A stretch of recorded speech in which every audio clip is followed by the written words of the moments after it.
오늘 우리가 읽은 말씀에 나타난 비유는 예수님께서 십자가를 지시기 위해서 예루살렘에 올라가셨던 우리가 부활주일 한 주일 전에 일명 종려주일이라 해서 기념하는 그날로부터 이틀 뒤에 일어난 일입니다.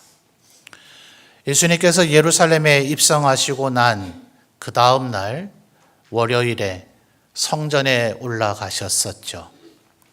성전 마당을 보고 예수님께서 많이 마음에 분노를 갖게 되셨는데 대제사장과 그의 집안 사람들이 성전 마당들에 소와 양을 판매하고 있었습니다.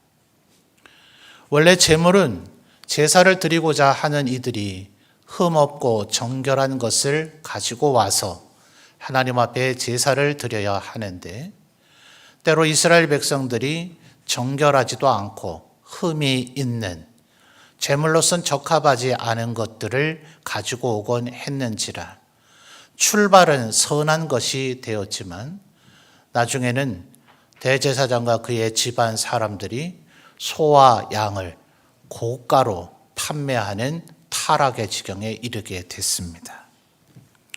심지어 하나님께서는 사람이 재물이 없어서 하나님 앞에 제사 못 드리는 일은 절대로 없도록 하기 위해서 소와 양은 아무래도 고가의 금액을 지불해야 되니 그것이 안 되는 사람은 비둘기로라도 하나님 앞에 제사 드리라 했는데 대제사장과 그의 집안 사람들은 그마저도 우리가 판매하는 것만이 흠없고 정결하다 하며 고가로 그것을 판매했습니다.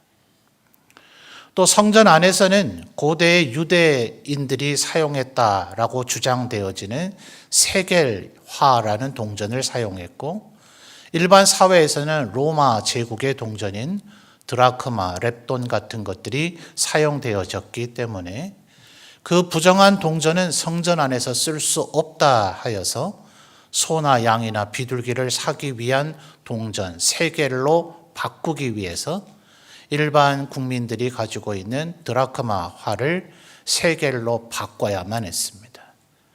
그 과정 속에 환율이 적용이 되어서 고가의 환율로 대제사장과 그의 집안 사람들은 또 폭리를 취하고 있기 때문에 이 모든 것을 알고 계신 주님은 극도로 분노하셨습니다.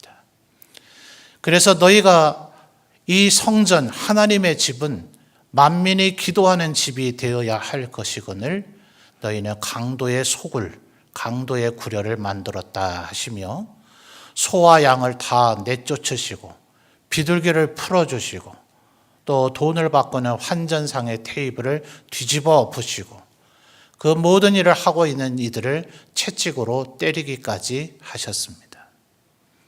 자, 그리고 나서 화요일이 되어지자 이로 인해서 그 대제사장과 집안 사람들은 얼마나 극도의 분노와 증오심을 가졌겠습니까? 그래서 예수님을 만나자마자 당신은 도대체 무슨 자격과 무슨 권위로 이런 일을 했느냐 따지기 시작을 했습니다. 그래서 이 화요일은 대제사장, 사두개인, 바리새인 또 율법사들 수많은 사람들이 어찌하든 예수님을 함정에 빠뜨리려고 수많은 논쟁과 질문들을 하였고 또 예수님께서는 오후 늦자락부터는 제자들이 아까 오전과 낮에 하신 그 말씀의 의미가 뭡니까? 라고 제자들의 보충 질문에 다시 답을 해 주심으로 화요일은 아침부터 밤늦게까지 수많은 대화, 토론, 교육, 논쟁을 하였습니다. 그래서 신학자들은 종려주일 지난 두 번째 날인 화요일을 일명 논쟁의 날이라 부르게 되는데 오늘 우리가 읽은 말씀이 바로 그날 이야기 되어진 것입니다. 이 얘기를 하고 난 다음 수요일은 의외로 화요일이 논쟁의 날이었다면 너무나 지치셨는지 수요일은 복음서 4곳에도 거의 행적이 나오지 않는 일종의 침묵의 날이라고도 또 부르기도 하고 목요일이 되자 이제 성찬을 행하시고 또 감람산에서 붙잡혀 가셔서 끝내 밤새도록 신문을 당하셨다가 금요일에 십자가에 달려 돌아가시게 되어지니 실질적으로는 제자들에게 성찬을 하며 또 많은 말씀을 하시기는 했으나 수많은 대중 앞에서 하신 말씀으로는 이 화요일 날 얘기하신 모든 것들이 일종의 유언과 같은 말씀이 되었다라고 볼 수가 있습니다. 그러니 얼마나 중요한 이야기를 하셨겠는가. 자, 우리가 오늘 22장 9절 10절을 봤습니다만 한 장 앞에 있는 21장부터의 흐름을 한번 볼까요? 자, 21장 23절을 보시면 방금 말씀드렸듯 예수님에게 와서 당신이 무슨 권위로 23절 하반절에 나오죠? 네가 무슨 권위로 이런 일을 하느냐? 또 누가 이 권위를 주었느냐? 이렇게 따지고 드니 예수님께서 그러면 내가 먼저 질문을 할 테니 너희가 먼저 대답해 봐라 하면서 세례 요한의 세례가 하늘에서 왔냐 사람에게서 왔냐 이렇게 질문하셨어요. 하나님에게서 왔다면 너희는 왜 세례 요한을 순종하지 않았느냐라고 예수님이 책망하시면 할 말이 없을 터이니 대답을 못하겠고, 사람에게서 온 존재에 불과하다 하면 사람들은 세례 요한을 선지자로 여겼으니 자기들을 돌로 칠까 봐 이 제사장 바리새인 사두개인들은 우리는 대답하지 않으렵니다. 이렇게 비겁한 대꾸를 했습니다. 그러자 예수님께서 그러면 나도 대답해 주지 않겠다. 이렇게 말씀하시고서는 28절부터 비유를 말씀하시기 시작했어요. 28절을 보면 어떤 사람에게 두 아들이 있는데 두 아들에게 포도원에 가서 일 좀 해라 라고 했더니 큰아들은 네 갈게요 라고 하고서는 결국 안 갔습니다. 둘째는 실소이다. 어떻게 이런 말을 할 생각을 했을까요? 라고서 헤어서고는 그리고서는 결국 뉘우치고 갔습니다. 그래서 예수님이 또다시 질문합니다. 둘 중에 누가 아버지의 뜻대로 한 것이냐? 여러분이 대답해 주세요. 누가 한 거죠? 둘째 아들이 한 거죠. 비록 대답은 좀 못된 대답을 했을지라도 결국 순종했으니 말입니다. 그래서 31절에 예수님이 이런 말씀을 하십니다. 바로 세리와 창녀들이 둘째 아들과 같아서 그들이 너희보다 먼저 하나님 나라 천국에 들어가게 될 것이다. 자, 예수님께서 왜 성전을 뒤집어 엎었느냐? 이 질문에는 대답을 하지 않으셨다가 하신 첫 마디가 뭐라고요? 세리와 창녀들이 그들은 회개하고 나를 믿고 내 말에 순종하고 나를 받아들였으니 그들이 너희보다 먼저 천국에 들어갈 것이다. 말하자면 너희가 뭐라는 거죠? 너희가 마다들과 같다. 순종할 것처럼 했지만 너희들은 순종하지 않은 자들이다 라고 얘기했으니, 안 그래도 성전을 뒤집어 엎어서 화가 극도로 나 있는 이들이 얼마나 예수님을 향한 증오의 마음이 증폭됐겠습니까?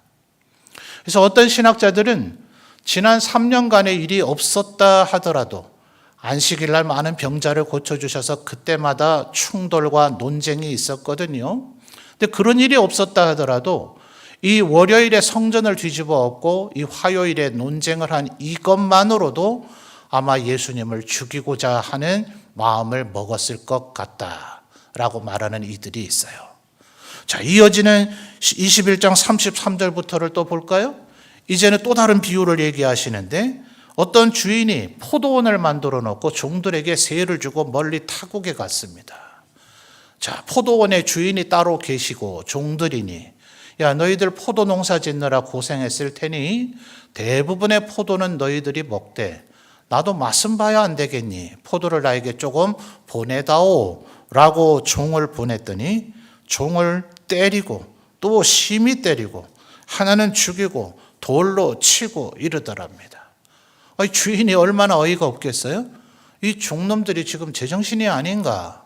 내 포도원인데 너희는 나의 종인데 포도 전부를 달라는 것도 아니고 좀 일부만 나도 맛을 보자는데 보낸 종들을 이리 대하는가? 그러면 내 맏아들을 보내면 아들에게는 이들이 이렇게 안 하겠지 싶어서 아들을 보냈더니 38절을 보시면 그 종들인 농부들이 말하기를 이는 상속자니 죽이고 유산을 우리에게 차지하자 이렇게 했더라 하는 거예요. 45절을 보면 대제사장과 바리새인들이 이게 자기들을 얘기하는 거라는 것을 알았다라고 얘기하고 있어요. 말하자면 뭡니까? 우리 아버지가 포도원의 주인인 농부이시고 내가 주인이시고 내가 지금 포도를 달라고 온 상속자인데 너희들이 나를 죽일 것 아니냐. 이미 이때 대제사장의 무리들이 예수님을 죽이겠다는 마음을 먹고 있었거든요. 예수님 그걸 다 아시는지라 너희들 지금 나 죽이려고 이미 작정하고 있잖아 라는 얘기를 하고 계시니 이들이 얼마나 더 증오심이 폭발했겠어요. 그리고 나서 이어서 이야기하시는 비유가 오늘 우리가 살펴본 비유입니다. 어떤 얘기죠? 왕의 혼인잔치가 있어서 거기에 사람들을 초대했습니다. 왕의 아들의 혼인잔치죠. 왕의 아들의 혼인잔치 아무나 갑니까? 아마도 굉장히 유력한 사람들이 갔겠죠. 이것은 왕의 대단한 신임입니다. 더군다나 이 아들은 우리 한국의 정서로 하면 다음 때 왕위를 이을 아마 세자의 혼인식이었을 거예요. 나중에 이 아들이 왕위에 오르고 나면 손님으로 왔던 사람은 그렇게 말할 수 있지 않겠어요? 임금님 기억하십니까? 임금님 결혼하실 때 그때 제가 거기 참여했었습니다.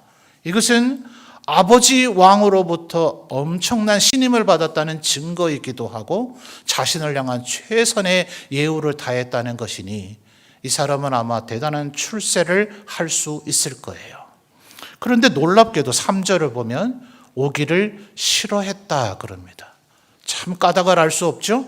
그러니 4절에 이 임금님이 체면에 있으실 텐데 막 사정하듯이 얘기해요. 4절 하반절을 보시면 오찬, 잔치를 준비했다. 소와 살찐 짐승을 잡았다. 모든 것을 갖추었다. 의리의리하게 밥상을 차려놨으니까 제발 오시오라고 왕이 사정하듯이 얘기를 했단 말이에요. 그랬더니 5절에 말을 하기를 나는 밭에 가야 돼서 안 된다. 나는 사업해야 돼서 안 된다. 심지어 6절에는 그 보낸 종들을 모욕하고 죽이기까지 했다는 거예요. 왕이 화가 나시겠습니까? 안 나시겠습니까? 뭐 이런 놈들이 다 있나 싶어서 7절 말씀을 보시면 군대를 보내서 살인한 자들을 진멸하고 동네를 불살라 버렸습니다. 자, 그 다음 상황이 벌어집니다. 8절에 이미 혼인잔치는 준비가 되어졌으니 종들에게 이제는 원래는 아마 대단한 사람들을 초대하려고 했을 것인데 그들이 안 와서 그들을 다 죽여버렸으니까 이제는 네거리 길로 가서 만나는 대로 사람을 데려오라고 새롭게 종들에게 지시를 하셨습니다. 이미 아까 봉독한 말씀입니다만 10절 말씀 우리 성도님들 다시 한번 읽어보실까요? 시작.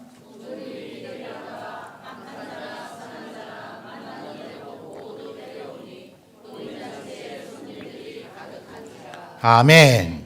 자, 종들이 길에 나가서 누구를 데리고 왔다고요? 악한 자나 선한 자래요. 아니, 우리 생각에는 선한 자가 먼저 나와야 될 것 같지 않습니까? 간혹 이 룰이 깨어지는 예가 성경에 전혀 없는 것은 아닙니다만 보편적으로는 사람의 이름의 순서로 기록을 하면 앞서 기록한 사람이 보다 중요한 사람입니다. 그리고 어떤 일을 순서대로 기록을 하면 앞에 기록한 것이 보다 중요한 일이에요. 자, 그러면 10절을 다시 한번 잘 보십시오.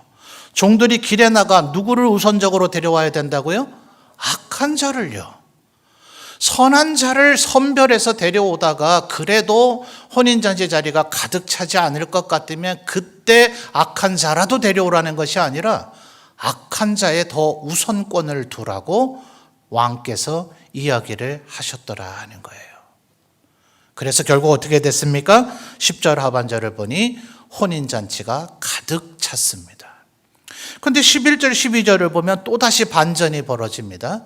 언제 어떻게 누가 어떤 예복을 입혔는지 모르지만 이 자리에 초대된 모든 사람들, 아마 악한 자나 선한 자들이니 보통 아주 귀족들, 지체 높은 사람들이 입을 만한 그런 예복 같은 거창한 옷은 입어보지를 못했을 거예요. 그러니 이것은 분명히 왕께서 제공해 주신 거실 터인데 11절 하반절을 보면 어떤 한 사람은 예복을 입지 못했습니다. 시컷 잔치자리에 모셔다 놓고서는 이 사람은 예복을 입지 않았다는 이유 때문에 13절을 보면 손발이 묶여서 바깥 어두운 데로 던져지게 되어서 슬피 울며 이를 갈게 될 것이다 라고 주님이 이야기하셨어요.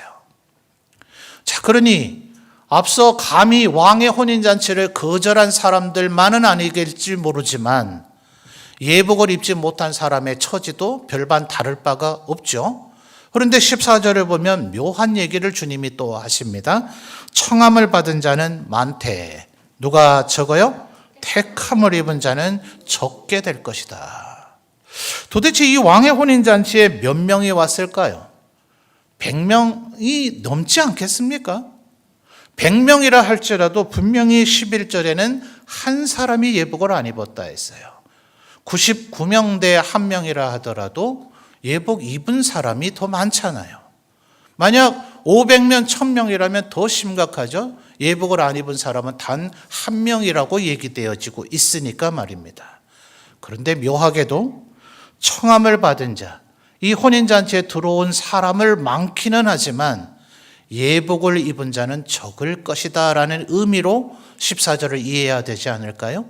이런 묘한 얘기를 예수님께서 하셨다는 겁니다.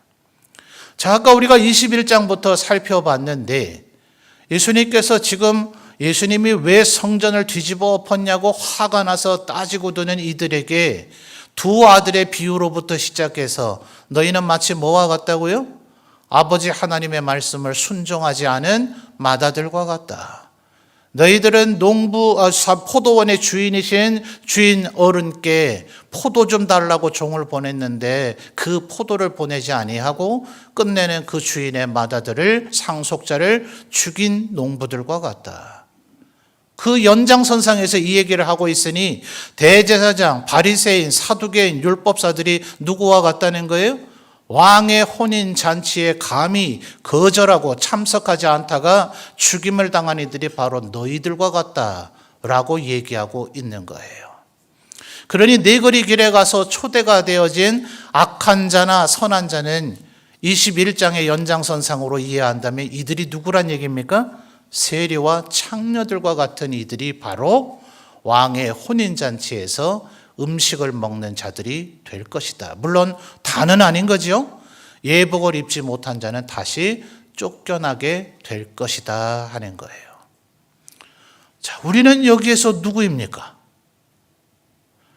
지금 이 22장의 예수님의 비유 속에 등장하는 왕이나 왕의 혼인잔치에, 아들의 혼인잔치에 초청을 거절한 대단한 귀족들이나 또 그들을 초대하려고 애를 쓰고 있는 종들이나 그리고 네거리 길에서 초대받은 악한 자나 선한 자나 예복을 입은 자나 예복을 입지 못해 다시 쫓겨난 자나 전부 다 누구죠? 이들은 사실 유대인들입니다. 우리 이 자리에 유대인 계세요? 우린 유대인이 아니잖아요. 우리는 한국 사람, 배달민족 아닙니까? 그러니 어떤 면에서 보면 이것은 우리와 전혀 상관없는 이야기가 아닌가 생각이 될 수가 있어요. 그래서 어떤 신학자들은 이 비유는 마치 살아있는 비유와 같다 이렇게 표현을 합니다. 비유는 이렇게 보면 자칫 잘못될 수가 있어요. 여러분, 우리가 비유라고 하면 이렇게 예를 들 수 있죠. 저 사람은 참 번개 같다. 이 말은 어떤 의미입니까? 그 사람의 동작이 굉장히 빠르다는 얘기죠. 그 사람 쳐다보면 너무나 밝아서 내 눈이 멀 것이다 이런 얘기 아니잖아요. 그 사람하고 악수했다가 내가 감전돼서 죽을 거다 이런 얘기 아니잖아요. 이런 비유를 엉터리로 해석하는 게 신천지이단입니다.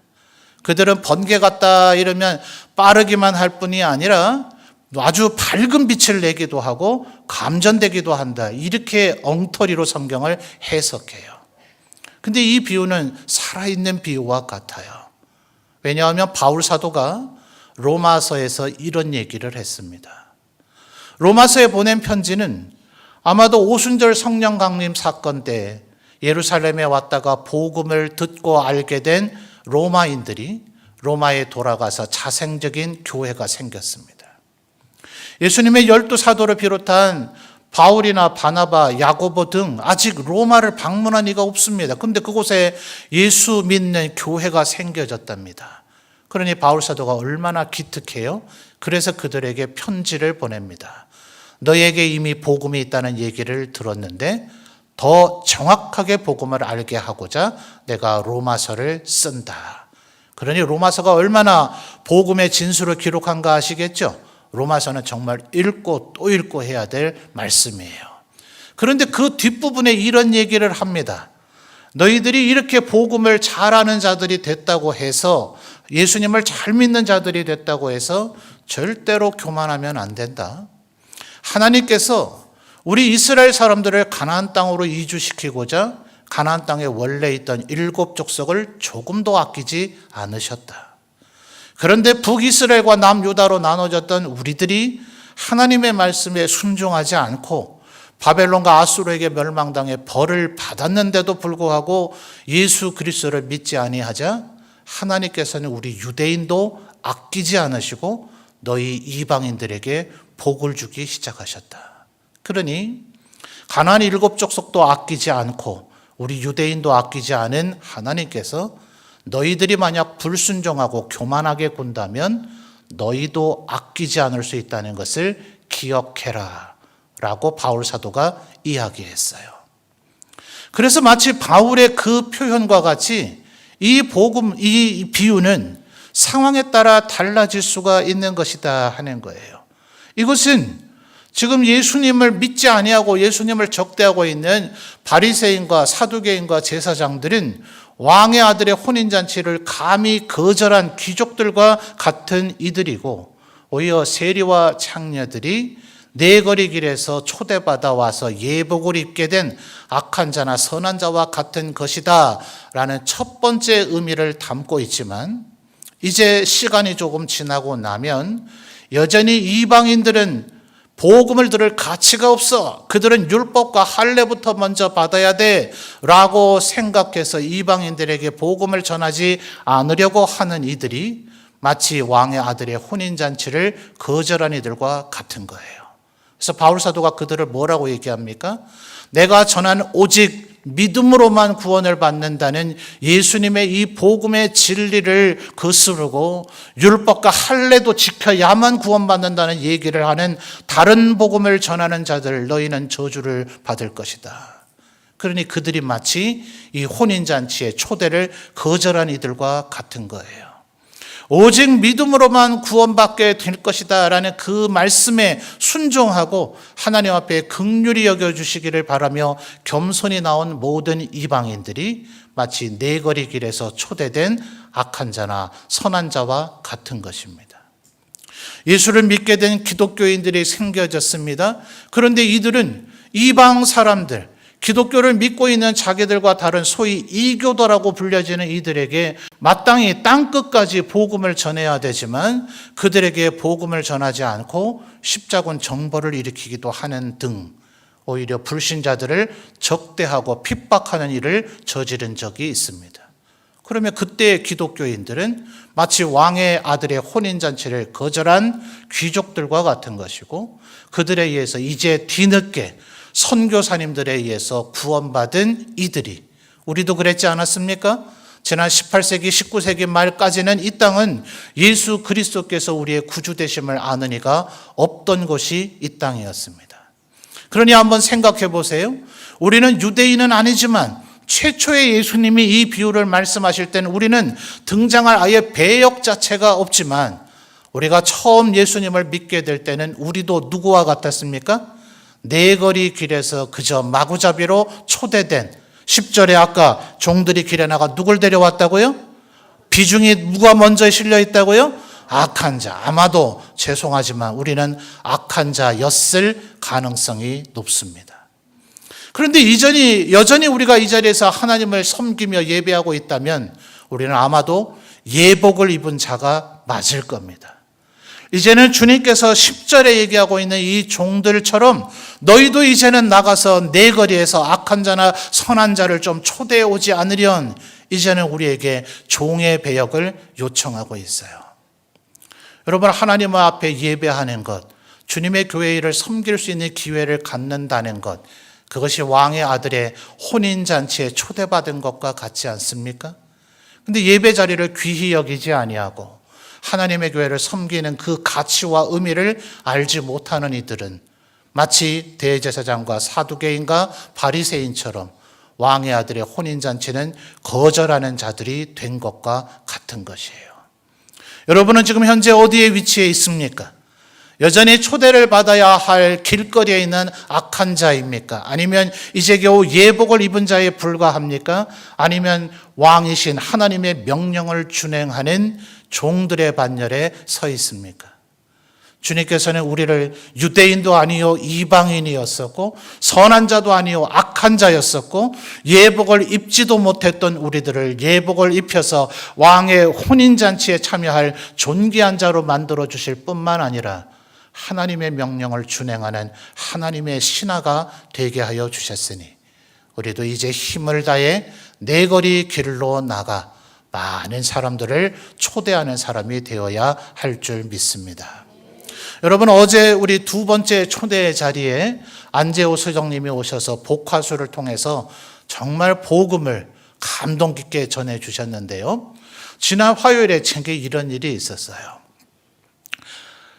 의료보험센터에 제가 조금 공무를 볼 일이 있어서 그곳을 갔습니다. GS 마트 뒤쪽에 있잖아요. 거기를 걸어가는데 한 70은 넘어 보이는 어르신 할머니께서 저를 흘겨보시더라고요. 왜 여자분들이 이렇게 조금 사랑하는 사람이 내 마음을 몰라준다 싶을 때 이렇게 흘겨보는 거 뭔 얘기인지 아시죠? 우리 찬양대원들 한번 저를 흘겨봐 보세요. 집에선 다 하실 텐데 못하는 척 하시네요. 아니, 이 어른을 저를 흘겨보시는 거예요. 몇 번 우리 교회 오셨다는 느낌의 기억이 나더라고요. 왜 이러실까 했더니 11일 날 바자회 할 때 왔는데 너는 어디 갔었냐요? 바자회 왔는데 목사님 안 보이대 이러시는 거예요. 그러니까 제가 비정관에서부터 주방까지 왔다 갔다 하다 보니 이 어른하고 제가 동선이 겹치지를 않았나 봐요.